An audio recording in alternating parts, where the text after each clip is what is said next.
thankfully, I've been able to stay in touch with a lot of the guys I've raced with over the years, and I've put a program together to run the BK7. We're going to be running a Buller-built Bama 250. Chris Buller is going to be handling the tires. Greg Schomburg is going to be flying out from Missouri, who's crewed me to all my Tulsa wins. My brother's going to be helping out. Burris, Uncle Frank's. It's pretty humbling to everybody want to jump on board and help out with the program for this race. Yeah, absolutely. And it sounds to me like you're loaded for bear too. Well, we're going to try and do it right. You know, I'd be kidding myself if I think I'm just going to hop back in the seat and come and run against Ryan and Chase and all the other guys. Renee, everybody runs really good. And so I'm going to have to get my stuff together and do it right like I did in the past, and hopefully can knock the rust off and go out there and be competitive and have some fun. And, it's nice to come out and see everybody every now and then and have some fun. So now does that mean will Joe still be racing will he be running in the BK, or will he be still doing the Yamaha class, or how are you guys going to work that? Joe's going to be running Yamaha, and I'll be running Legend Optima with the Bama 250 in the UAS. Awesome stuff. So let me ask you, so you've got, I was reading your notes, you've got like 6 IKF titles, I mean, thousands, probably hundreds of track championships, but you've got 5 drillers, it says.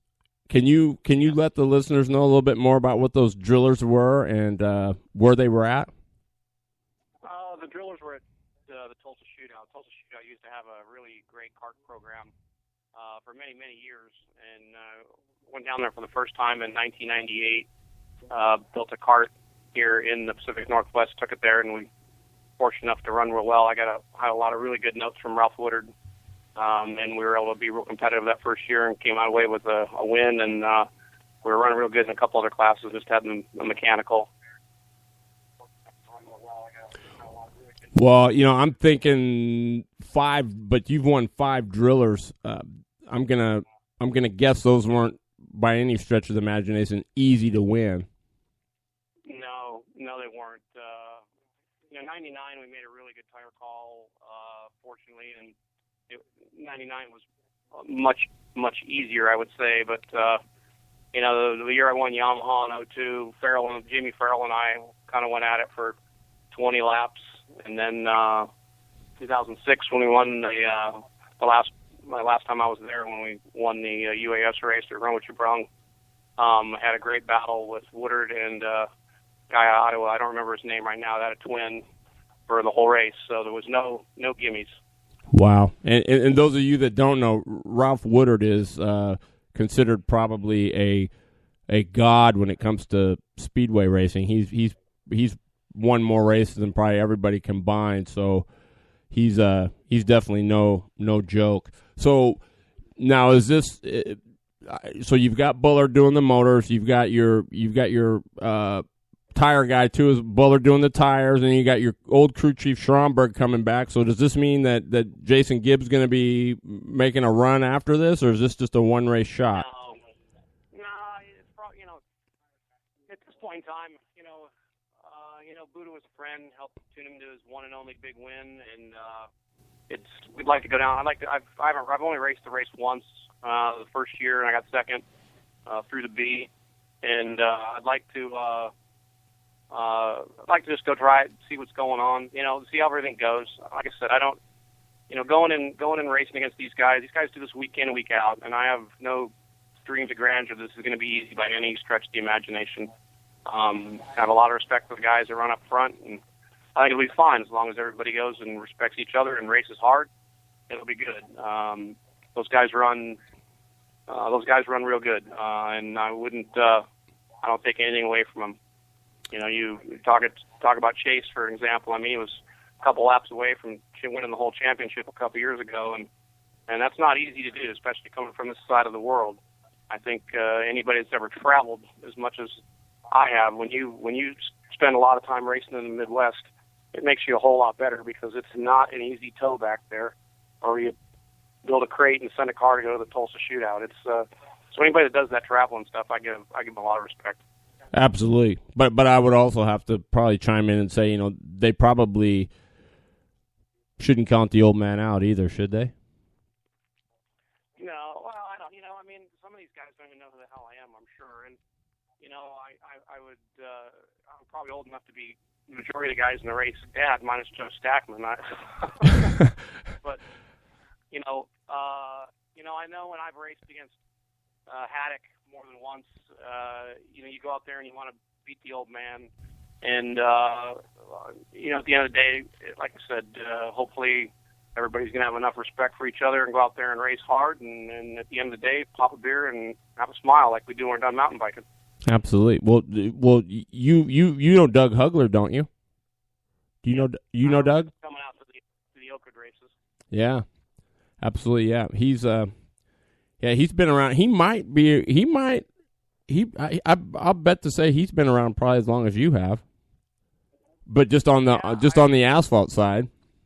I was listening to the podcast, and he was talking about starting to drive in the late '70s. I didn't start to drive till '82, but I've been around it since '77. Yeah, so you guys are about equal. Well, that's awesome. Will any of the fans and will we get to be seeing you at Salem before the BK, or is it just going to be something that you're going to show up and are you going to get any shakedown time, or is your shakedown time going to be right there the day of the BK? I don't know yet. I mean, the motor was on the dyno today, getting run, getting played with pipes, and the motor's going to go to Daytona first, and Shea Chavez is going to run for Donnie Wheeler, and they're going to run it down there, and then it's going to come back. And we'll see how it goes. That's awesome. Hey, I got to give a shout out. Paul Reese, thanks for tuning in, man. Appreciate you listening to the show. You know, it was, Tim Chase says, Jason will be a good addition to the BK7. Without a doubt, there will be more horsepower and talent at this race than any previous BK to date. I would have to agree. Well, like I said, I'm just, want to go there and do the best we can. And like I said, there's a lot of talented guys out there running really well right now, and it's a lot of effort into their car. It's got a lot of nice equipment. We just want to kind of join into the fun and see how things go here. And hopefully at the end of the day, we'll have a good run.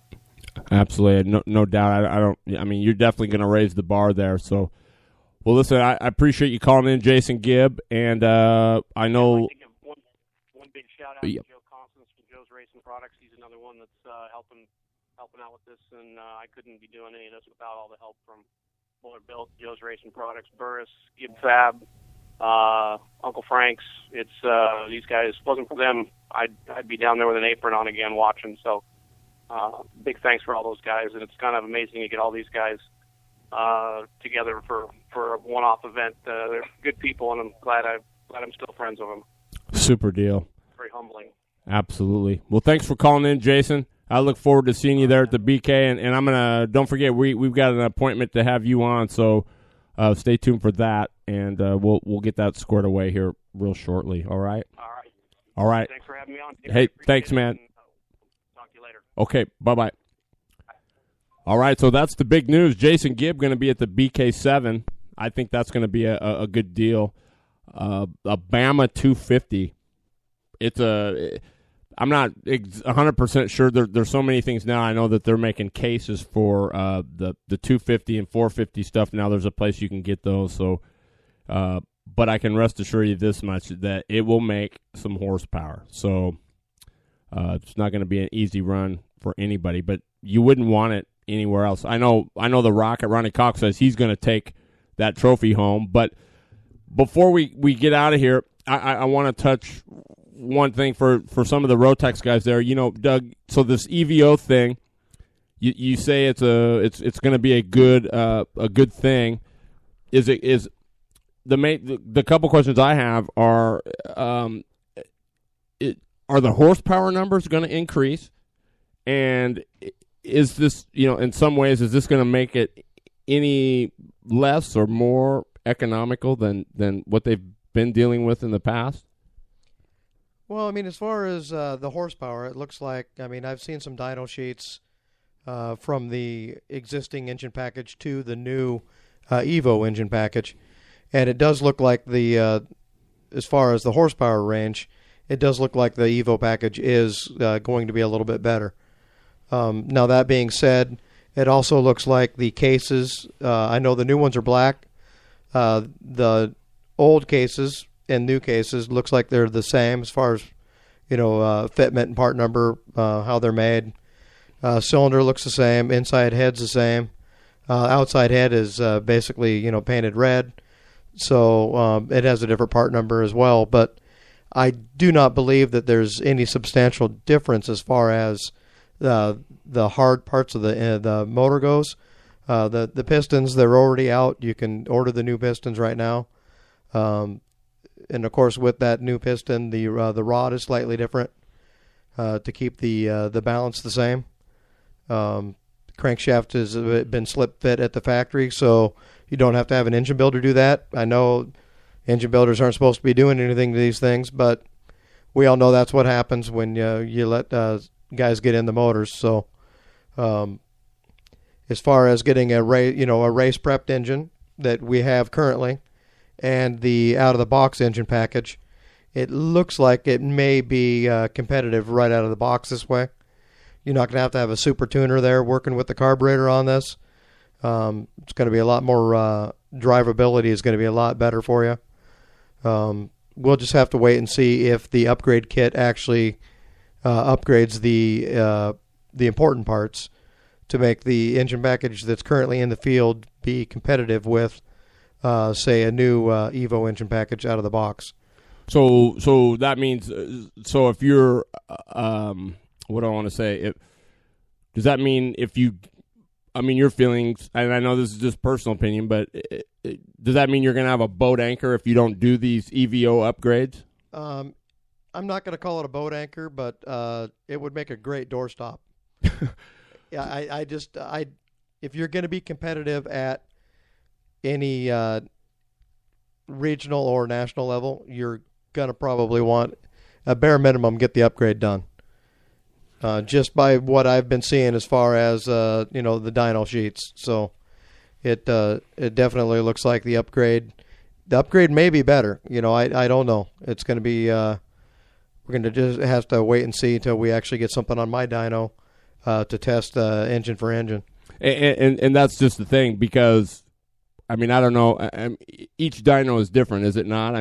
So one guy's could show that he's getting a huge increase, and another maybe not so much. Is that a possible scenario? Every dyno is different. It's just a tool. So, for a guy to say that, he gets 28 horsepower on his dyno and, same motor might make 30 on mine.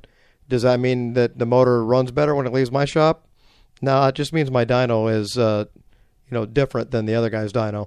So it's just a tool. As long as there's a benchmark to work from, that's the important thing. Absolutely. So in other words, if it was getting 25 before and you work on it, now it's getting 28 or 30, really doesn't matter. You've picked up some. Right. You've picked up some performance there. Yeah, there's been a percentage gain, and that's what you really work on.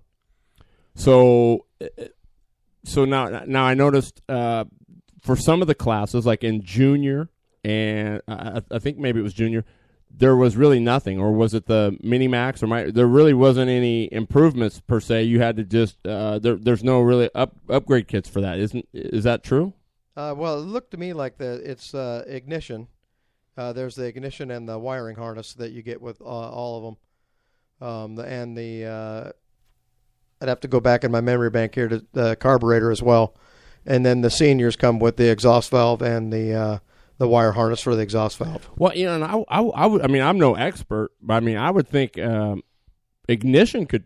That's a pretty big. A guy could gain some pretty hefty performance through the ignition. Could he not? Or yeah, I think that's probably where the power is going to be at. Is it going to be in the ignition box itself? Yeah, because they switched brands. They had the Denso one, and then they went to a different one, completely different. It's completely different. It changes the power curve. It should make it more drivable.